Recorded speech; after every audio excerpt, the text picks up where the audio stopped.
शादी विवाह हेतु स्पेशल फैंसी कपड़ों का दुकान न्यू बीमल फैशन, पटेल चौक, बलिया बाजार, बेगूसराय। जी देखिए, ये मामला जो है साइबर ठगी का मामला है, साइबर फ्रॉड का मामला है।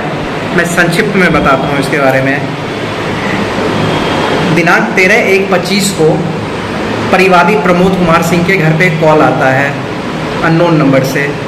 उनको कहा जाता है कि आपके अकाउंट में किसान क्रेडिट कार्ड जो प्रधानमंत्री योजना के तहत पैसा दिया जाता है उसका कुछ रकम फॉरवर्ड किया जाएगा, जिसके लिए आप अपना पीएनबी बैंक का जो कार्ड है, जो कार्ड दिया गया है, जो पासबुक दिया गया है, उसका डिटेल साझा करिए मेरे मोबाइल नंबर पे।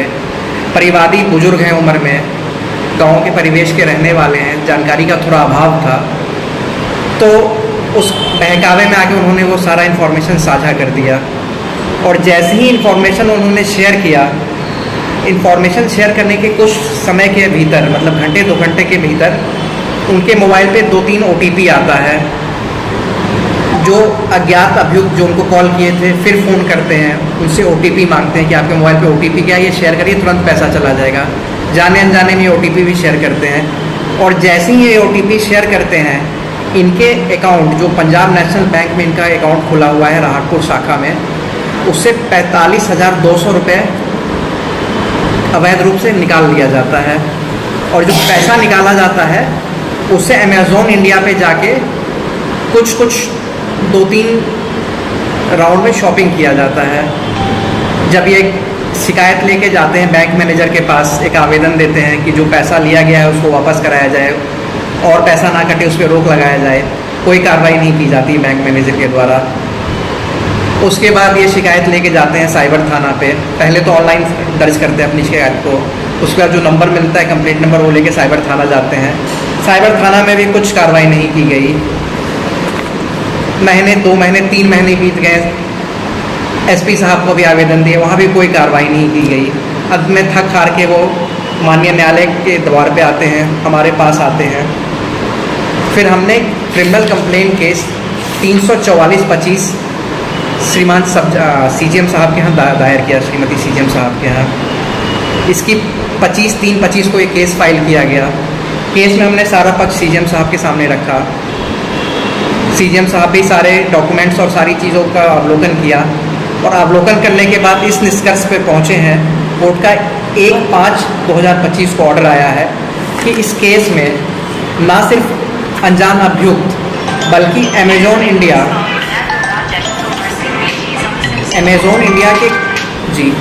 इंडिया के कंट्री हेड, जो पूरे अमेज़ॉन के कंट्री हेड हैं समीर कुमार, उनके ऊपर, उनके साथ साथ शाखा प्रबंधक पंजाब नेशनल बैंक राहतपुर जिनका नाम राकेश कुमार सिंह है, उनके ऊपर एवं अन्य अज्ञात जिन लोगों ने कॉल किया था, इन सभी के ऊपर FIR दर्ज करने का आदेश बलिया थाना को दिया गया है।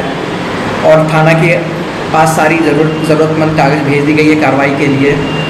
तो मामला यही है हमारा। साइबर ठगी का जो मामला है, ये सबसे ज़्यादा रेलेवेंट मामला है। सबसे ज़्यादा गबन जो किया जा रहा है साइबर ठगी के द्वारा किया जा रहा है। इसका जो FIR रजिस्टर करने का प्रक्रिया है वो भी उतना सिंपल नहीं है। जो पढ़े लिखे लोग नहीं हैं, जो कानूनी रूप से उतने लीगल नॉलेज की कमी है जिन्हें, उनके लिए काफ़ी मुश्किल होता है ये। जब वो ऑनलाइन रजिस्टर करते हैं, सबसे पहला चैलेंज वहाँ पे आता है। जब ऑनलाइन रजिस्टर करके मामला ये साइबर थाना जाते हैं तो 10 में से 8 मामलों में FIR दर्ज नहीं किया जाता है। उनको बोल के एक टाइम दे के, डेट दे के लौटा दिया जाता है। तो मामला का कोई निष्पादन हो नहीं पाता, सबसे पहली बात ये। दूसरी बात, जो भी साइबर का मामला होता है ये मोस्ट ऑफ द केसेस में अननोन पर्सन के थ्रू होता है, फ़ोन के थ्रू होता है, नेट के थ्रू होता है। जब तक इन मामलों में पुलिस का अनुसंधान नहीं हो, इन्वेस्टिगेशन नहीं हो, इसमें अभियुक्त को पकड़ा जाना असंभव है। तो मामला ये रहा। दूसरी बात जो हमारे केस को रिलेवेंट बनाती है, जो इस केस को खास बनाती है, कि इस केस में हमने अमेज़ॉन इंडिया के कंट्री हेड के ऊपर भी उनका नाम दिया इस मामले में।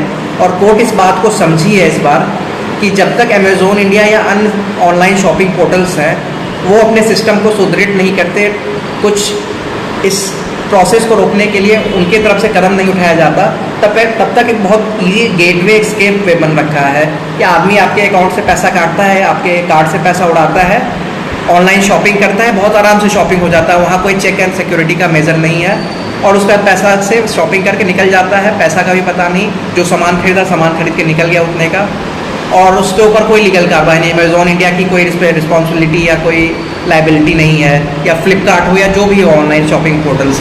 तो बहुत ज़रूरी था यहाँ पे कि अमेजोन इंडिया को भी यहाँ पक्षकार बनाया जाए, ताकि वो इस कोर्ट में आए और बताएं कि उन्होंने क्या किया इस चीज़ को रोकने के लिए, या उनकी कंपनी क्या कर रही है इस चीज़ में। क्या नाम तो है? हम देखते हैं कि वो आते हैं समीर कुमार कोर्ट में और क्या जवाब देते हैं। क्या नाम है? मेरा नाम एडवोकेट रवि सारथी हुआ, आपके सहयोगी कौन? और ये मैडम पुष्पा सिन्हा हुई हमारी सहयोगी हुई हैं।